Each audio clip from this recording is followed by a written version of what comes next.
శ్రీ గురుభ్యో నమ. ఓం సమర్థ సద్గురు శ్రీ సాయినాథాయ నమ. శ్రీ సాయి లీలామృతం అధ్యాయం 2. శ్రీ సాయిబాబా జీవితం. రెండవసారి సిరిడి చేరాక కూడా సాయి కొంతకాలం ఆ వేప చెట్టు క్రిందనే ఉన్నారు.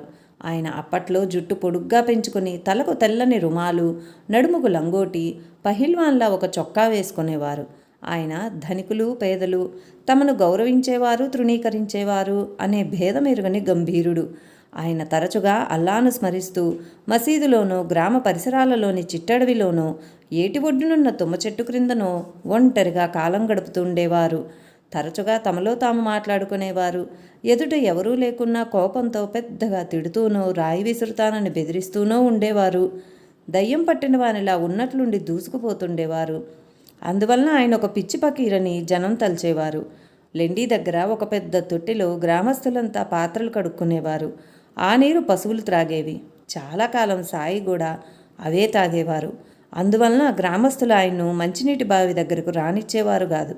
అయినా తాత్యా తల్లి బయాజాబాయి ఆయనకు చేసిన సేవ అనన్యం. ఆమె నిత్యము నియమంగా భోజనము ఒక బుట్టలో పెట్టుకుని ఆయన ఎక్కడున్నా వెతికి భోజనం పెట్టి కానీ తానేమీ తినేది కాదు. ఒక్కొక్కసారి ముళ్ళు పొదలు లెక్క చెయ్యక చిట్టెడువుల్లో కూడా ఆయన కోసం వెతకవలసి వచ్చేది. ఆయన ఏకాంతంగా ధ్యానంలో కూర్చొని ఉంటే వారి ముందు ఆకు వేసి వడ్డించి కలిపి బిడ్డకు తినిపించినట్లే తినిపించేది. ఆమె శ్రమ చూడలేక కాబోలు కొన్నాళ్ళకు ఆయన తిరగడం మాని మసీదులోనే ఉండసాగారు. ఆమె చేసిన సేవను ఎన్నడూ మరువక ఆమెను ఆమె బిడ్డడైన తాత్యాను కంటికి రెప్పలా కాపాడుతుండేవారు. చివరికి అతని ప్రాణం కాపాడడానికి తమ ప్రాణాన్నే అర్పించారని భక్తులంటారు. కృతజ్ఞతకు మరో పేరు సాయి. ఒకసారి కొద్ది రోజుల పాటు తెంపు లేకుండా కుంభవృష్టి కురిసి ఊరంతా నీరు పారాయి. వర్షం తగ్గే వరకు భక్తులు సాయి దర్శనానికి వెళ్ళలేకపోయారు. వాన వెలిశాక వెళ్ళి చూస్తే ఆయన ఆ నీళ్లలోనే వేప చెట్టు క్రింద ధ్యానస్థులై కూర్చుని ఉన్నారు. నీరంతా పోయాక భక్తులు మరలా వెళ్ళి, బాబా, మేమంతా సుఖంగా ఇళ్లల్లో ఉంటే మమ్మెప్పుడూ కాపాడే మీరు చెట్టు క్రింద కంటే మసీదులో ఉంటే మాకు బాగుంటుంది అని ప్రతిమాలారు. కానీ ఆయన తమకు అక్కడే బాగుందన్నారు. చివరగా భక్తులు చొరవ తీసుకుని ఆయన్ను జబ్బలు పట్టుకొని తీసుకువెళ్ళి మసీదులో కూర్చోబెట్టారు. నాటి నుంచి అదే వారి నివాసమైంది. అంతటితో ఆయన నిత్యము మసీదులోని కుండలతో దూరాననున్న బావి నుండి నీరు తీసుకువచ్చి మసీదులో ఉంచేవారు. ఆ రోజుల్లో సిరిడీలో 2 సాధువులుండేవారు. దేవిదాసు 10-11 సంవత్సరాల వయసులోనే విరాగిగా మారుతి ఆలయంలో ఉండేవాడు. ఉజ్వలమైన కళ్ళు, ప్రశాంతము గంభీరము అయిన ఆయన ముఖం చూచేవారిని ఇట్టే పాదాక్రాంతుల్ని చేసుకునేవి. గ్రామంలో తాత్యా వంటి కొందరు ఆయన్ను గురువుగా తలచేవారు. ఈయన జానకీదాసు అనే వేరొక సాధువు కూడా సాయి పట్ల ఎంతో గౌరవంతో ఎక్కువసేపు ఆయన సన్నిధిలో గడిపేవారు. బాబా ఒక్కొక్కసారి 3 మైళ్లలో ఉన్న రహటాకో నీమ్గావ్కో వెళ్ళి సాయంత్రం అయ్యేసరికి తిరిగి వచ్చేవారు. ఒకసారి రహటా నుండి పూల మొక్కల విత్తనాలు తెచ్చి ఆ వేప చెట్టు ప్రక్కనున్న నేలను త్రవ్వి వాటిని నారు వేశారు. వామంతాత్య అనే కుమ్మరి ఆయనకు 2 కుండలు ఇచ్చాడు. తమకు కాల్చనివి కావాలంటే అవే సమర్పించాడు. ఆ రోజు నుండి అతని బేరం అద్భుతం కాసాగింది. అందువలన అతడు ఆయనకు రోజు 2 కాల్చని కుండలు ఇస్తుండేవాడు.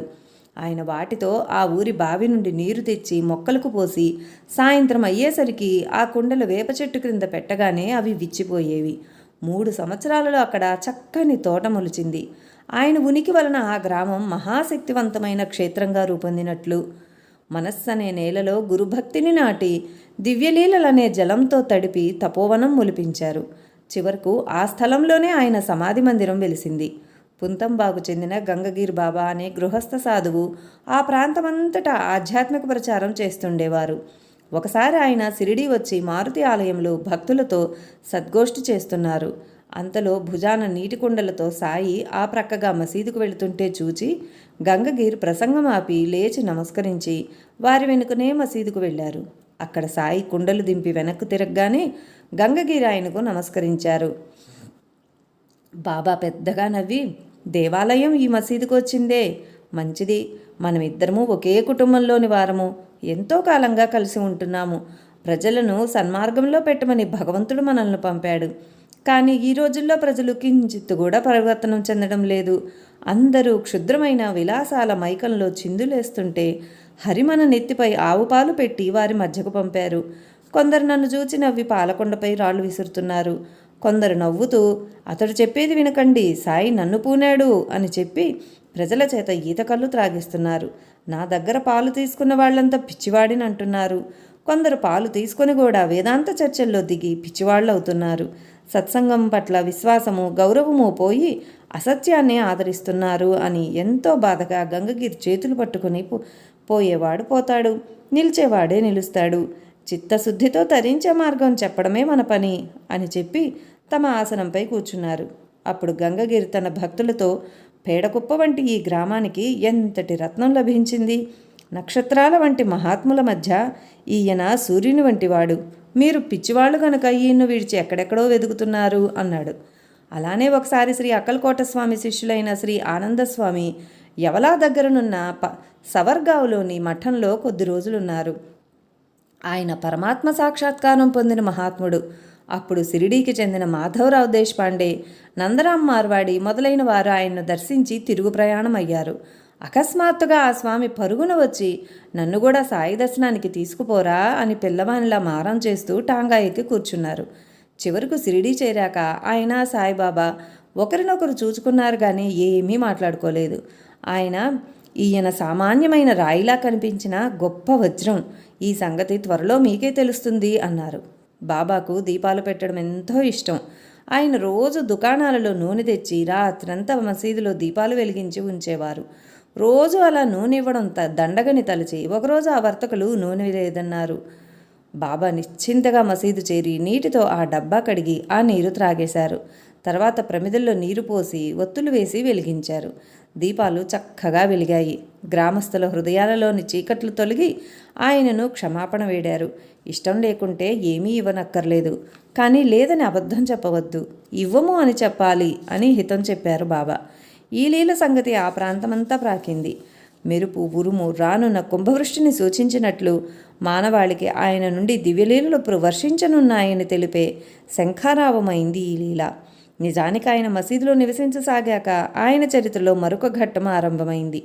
ఆయన తరచుగా నీమ్గావ్లో త్రైంబక్ డేంగ్లే ఉరఫ్ బాబాసాహెబ్ డేంగ్లే ఇంటికి వెళ్ళేవారు. అతని సోదరుడు నానాసాహెబ్ డేంగ్లేకు పాపం 2 వివాహాలు చేసుకున్నా సంతతి కలగలేదు. కేవలం సాయి అనుగ్రహం వల్లనే బిడ్డలు కలిగారు. ఒకనాడు త్రయంబక్ డేంగలే పొలం పనులు చేయిస్తున్నాడు. ఒక కూలీ మనిషి తన పసిబిడ్డను ఒక చెట్టు క్రింద నిద్రపుచ్చి పనిచేస్తుంది. అకస్మాత్తుగా వర్షం ఆరంభమయ్యేసరికి అందరూ పక్కనున్న పాకలోకి పరిగెత్తారు. వెంటనే ఆ తల్లికి తన బిడ్డ గుర్తుకు వచ్చి పరుగును వెళ్లేసరికి బిడ్డ ప్రక్కనే బాబా నిలబడి కాపలా కాస్తున్నారు. సాయి ఆమెను చూస్తూనే బిడ్డ సంగతి మరిచినందుకు మందలించారు. ఆ తల్లి ఆత్రంగా బిడ్డనెత్తుకునేలోగా అదృశ్యులయ్యారు. బాబా ఆ తర్వాత విచారిస్తే ఆ సమయంలో ఆయన సిరిడిలోనే ఉన్నారని తెలిసింది. సాయి వేప చెట్టు క్రిందనున్నప్పుడు ఆయనకు ఒక మత చిహ్నమే లేదు. కానీ ఆయన్ను భక్తులు మసీదులో ఉంచాక ఆయన ముస్లిం అన్న సంకోచం కొందరికి కలగసాగింది. సాయి దాని నుండి తప్పుకోజూడలేదు. అది నేటి సమాజంలోని మతద్వేషాన్ని తొలగించమన్న భగవదాజ్ఞగా తీసుకున్నారు. కాబోలు ఓరిమితోనూ పట్టుదలతోనూ దానిని ఎదుర్కొన్నారు. వేరు దారి లేనప్పుడు ఆయన లీలలే పరిష్కరించాయి. ఈ లీలలకు రంగస్థలమైన ఆ శిథిలమైన మసీదు పట్టుమని 2 గదులకు మించి ఉండదు. మసీదులోని నేలలో మోకాల్లోతు గోతులుండేవి. అందులో ఈశాన్యం మూల కేవలం ఒక గోనెగుడ్డ మీద సాయి కూర్చునేవారు.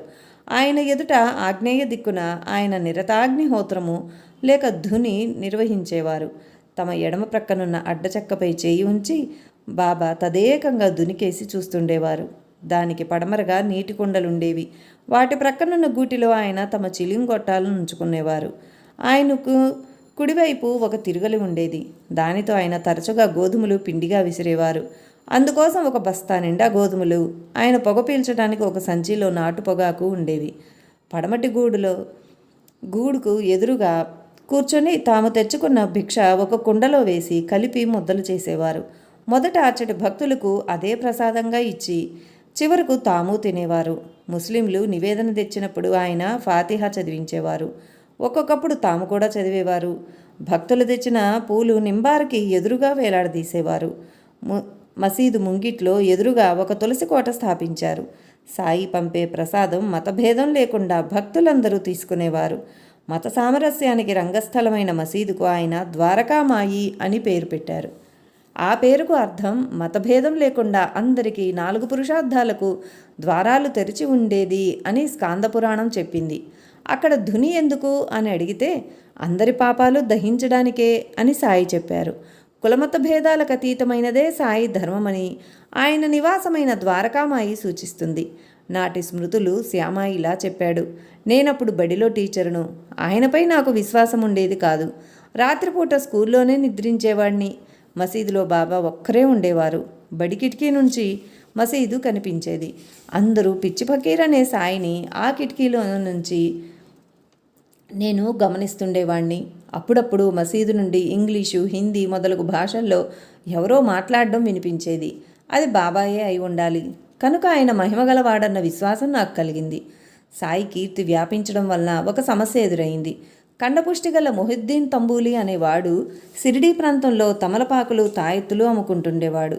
అతనికి దివ్యశక్తులున్నాయని తలచి గ్రామస్తులు గౌరవిస్తుండేవారు. సాయి మహిమ వెల్లడవుతుంటే అతడు ఓర్వలేక ఒకనాడు సిరిడీలో తానైనా ఉండాలి లేక సాయి అయినా ఉండాలి అని తగవు పెట్టుకుని ఆ విషయం కుస్తీ పోటీలో తేల్చుకోవాలని చెప్పి బాబాపై కలయబడ్డాడు. అతడిదే పై చెయ్యింది.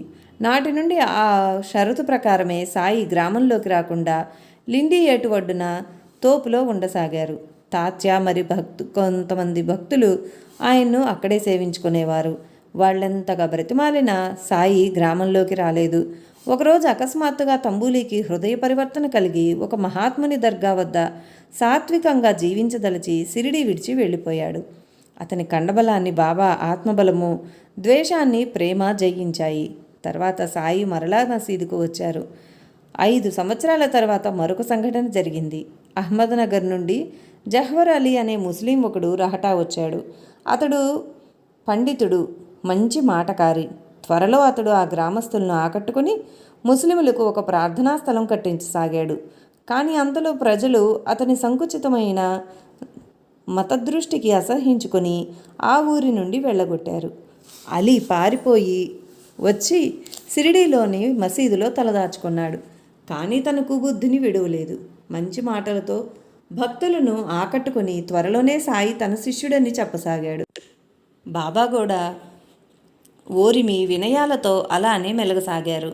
దీనిని అలీ వాడుకోదలిచి బాబాను తీసుకొని వెళ్ళి రహటాలో ఉండసాగాడు. వాళ్ళిద్దరూ అప్పుడప్పుడు సిరిడీ వచ్చి వెళ్తుండేవారు. భక్తులది భరించలేక బాబాను సిరిడీ తెచ్చుకోవటానికి రహటా వెళ్ళారు. అక్కడ ఈద్గా దగ్గర బాబా ఎదురై, ఈ అలీ నన్ను ఎలాగూ పంపడు, అతడు పంపక నేను రాకూడదు, అతడు ముక్కోపి, మిమ్మల్ని చూస్తేనే విరుచుకుపడతాడు, అతడు వచ్చేలోగానే మీరు తిరిగిపోవడం మంచిది అన్నారు. అంతలో అతడు వచ్చి వారి తలంపు విని ఉగ్రుడయ్యాడు. చివరకు రాజీ కుదిరి గురు శిష్యులిద్దరినీ సిరిడీ తీసుకొచ్చారు. త్వరలోనే అలీ ప్రవర్తన నచ్చని భక్తులు అతనికి దేవీదాస్కు వేదాంత తెచ్చిపెట్టారు. అందులో యువకుడైన దేవీదాస్ ముందు వృద్ధుడు పండితుడు అయిన అలీ పరాభవం చెంది మరురోజే ఎవ్వరికీ చెప్పకుండా బీజాపూర్కు వెళ్ళిపోయాడు. తర్వాత ఒకప్పుడు అతడు పశ్చాత్తాపం చెంది భక్తి శ్రద్ధలతో బాబాను దర్శించాడు. బాబా మాత్రం అతనితో ఎంతో ప్రేమగా వ్యవహరించారు. ఆయన మొదటి నుండి సాధువుకెంత నమ్రత, ఓరిమి ఉండాలో తమ ప్రవర్తన ద్వారా తెలుపుతూనే ఉన్నారు. రమణ మహర్షి చెప్పినట్లు జ్ఞానిని జ్ఞానే గుర్తుపట్టగలడు. కానీ అలీ గ్రహించటానికి అంతకాలం పట్టింది. ప్రేమ ఓరిమిల్లుతో కూడిన సత్యమే జయించింది. దేవీదాసు ఆ పరిసర గ్రామాల్లో వైద్యం చేస్తుండేవాడు. ఒకనాడు అతన్ని సాయి స్త్రీలకు సాధువు ఎంతో దూరంగా ఉండాలి అని మందలించారు. కారణమేమో ఎవరికీ తెలియలేదు. కొద్ది రోజుల తర్వాత ఒక శ్రీమంతురాలు అతని గురించి దుష్ప్రచారం చేస్తానని బెదిరించి అతన్ని లోబరుచుకున్నది.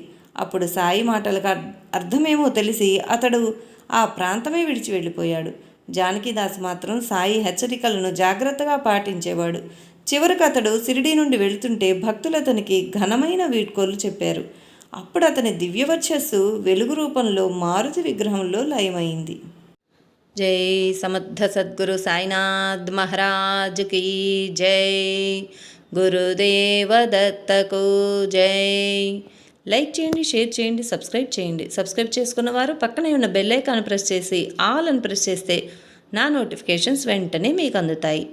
Thank you.